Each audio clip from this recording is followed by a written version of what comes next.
রিদাস। আমি আজকে একটা চিহ্ন দিয়ে ছবি আঁকা দেখাবো একটা ঘরের। প্রথমে এরকম করে নিতে হবে,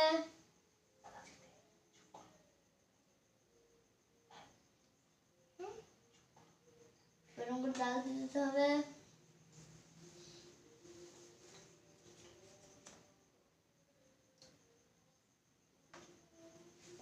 এরপর এমনি করে নিতে হবে,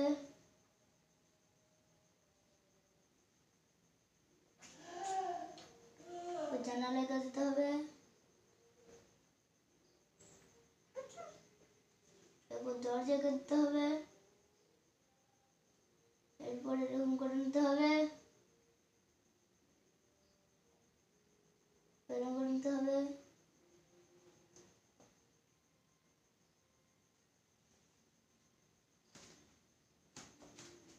আমার ঘর আঁকা হয়ে গেল। আমার চ্যানেলটি সবাই সাবস্ক্রাইব করবেন।